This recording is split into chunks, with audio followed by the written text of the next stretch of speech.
channels.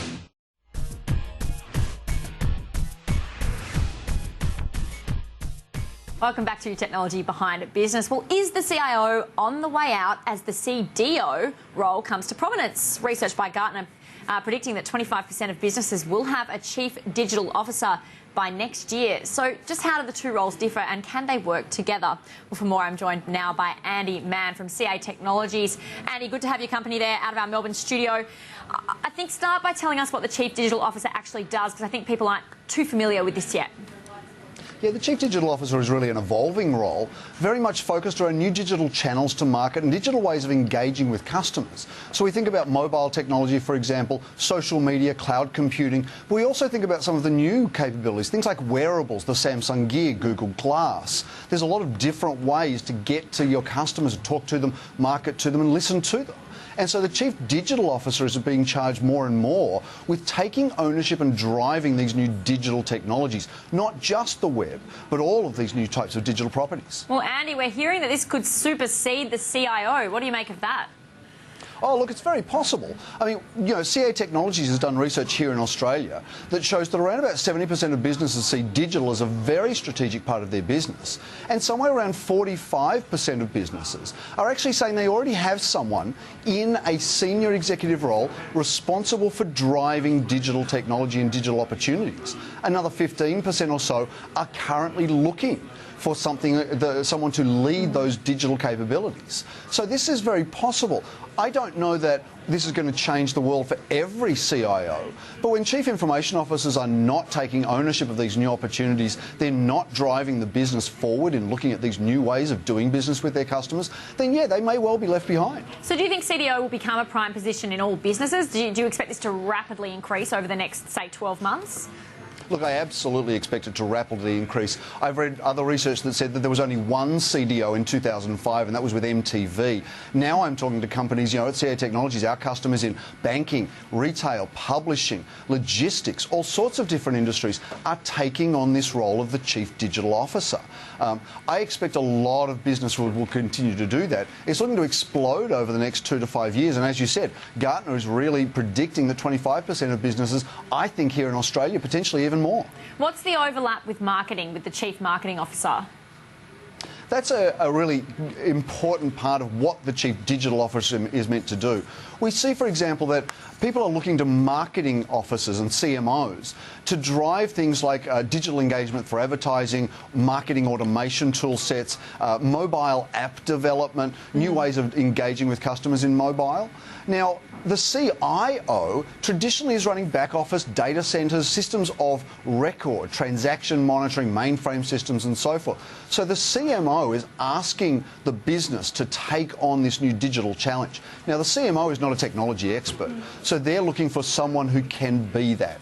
So the confluence of where the CIO and the CMO meet, that's the sweet spot for the Chief Digital Officer. Andy, it's all good and well that a CDO would be hired, but I guess the key is management actually embracing, you know, allowing them to spend, allowing them free rein to actually use their position to, you know, fight disruptive technologies and be able to use it to the full potential. Do you think boards are ready to embrace this position, even if they are giving someone a title of CDO?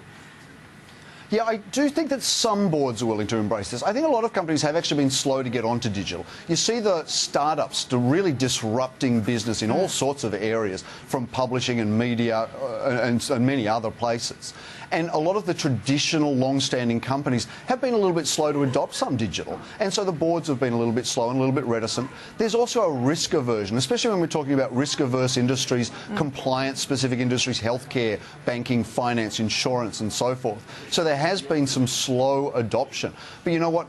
I think the businesses that don't adopt this sort of capability, whether they make the CIO do it or the CDO or even the CMO, they're going to be left behind. I think it's a real challenge for those businesses to get on board, to catch up, and for the board and the executive team to give the accountability and responsibility to a Chief Digital Officer to get this job done. So someone who wants to be a Chief Digital Officer, do they need to have a tech background? Is that paramount?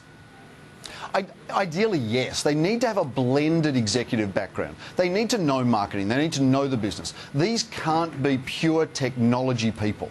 They need to understand how to go to market. They need to understand about market segmentation, about revenue opportunities, about market opportunities. They need to understand engagement, reach, impressions, these sorts of things. But they need to understand, how do I integrate that into my back office? How do I integrate those new technologies into my existing customer relationship management, my billing systems, my systems of record in the back end? So they really need to be a blended business executive with great technology knowledge. And how do you think the role will evolve, I guess, over the next 2 to 3 years?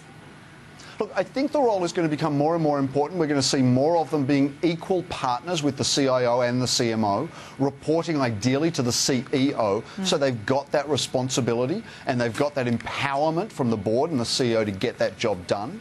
I think over time that role will become more important because the marketing officer, the chief marketing officer, does not want to own technology. They want to take advantage of technology. And so that means that that CDO position is going to be very important.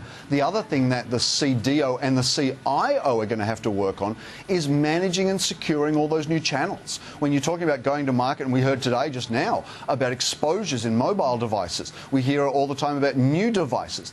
We need to make sure that we're not leaking customer information, we're not providing a bad experience. So the CIO is going to have to work with the CDO to provide that excellent user experience that will make those products and those channels and those market opportunities a better experience, more competitive, being able to get to those new markets. So it really is this peered agreement between the CIO, the CMO, the CDO and the CEO to take advantage of new digital opportunities, to make sure they're good for the customer and that they're well secured. And obviously CA Technologies is helping our customers look at just that.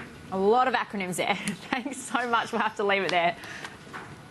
Thank you, Ingrid. Andi Mann there from CA Technologies. We do have to take a quick break. Coming up, the latest from the 2014 Mobile World Congress in Barcelona. Details next.